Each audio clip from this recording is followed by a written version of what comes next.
News Ganga. मैं हूं आपके साथ निशा भारद्वाज। बोइंग का सबसे अत्याधुनिक और सुरक्षित माने जाने वाला विमान हवा में उड़ते उड़ते आग का गोला बन जाए और चंद सेकंड में ही 267 जिंदगियां राख में बदल जाए।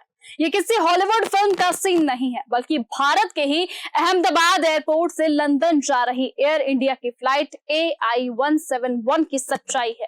जी हाँ, टेक ऑफ के कुछ ही पल बाद जो कुछ हादसा हुआ उसने न सिर्फ भारत बल्कि पूरी दुनिया को हिलाकर रख दिया है, क्योंकि इतिहास में आज तक ऐसा भीषण हादसा कभी नहीं हुआ था कि ड्रीम लाइनर जैसे एडवांस पैसेंजर जेट इस तरह से अचानक क्रैश हो जाए।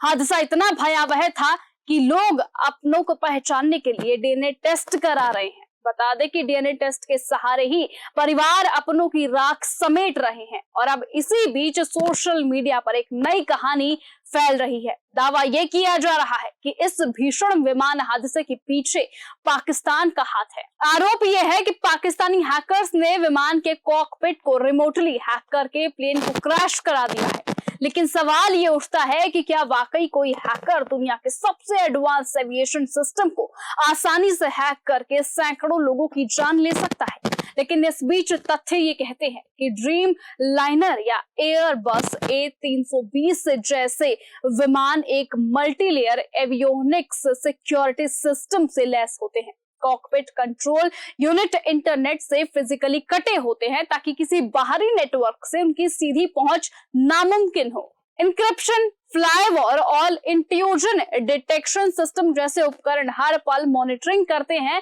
कि कोई अनजान गतिविधि ना हो। साल 2015 में जरूर एक साइबर रिसर्चर ने यह दावा किया हो, लेकिन उनके इन फ्लाइट इंटरनेट सिस्टम के जरिए इंजन में गड़बड़ी की कोशिश की गई थी, लेकिन ना तो ये दावा कभी साबित हुआ, ना ही कोई तकनीकी एजेंसी इसे मानती है। तो क्या पाकिस्तान से उड़ रही ये कहानी सिर्फ एक प्रोपेगेंडा है? सोशल मीडिया पर वर्चुअल तालियां बजाने का नया तरीका है, क्योंकि तकनीकी विशेषज्ञों का ये साफ कहना है कि यात्री विमान को दूर से हैक कर क्रैश करा देना विज्ञान से ज्यादा साइंस फिक्शन है।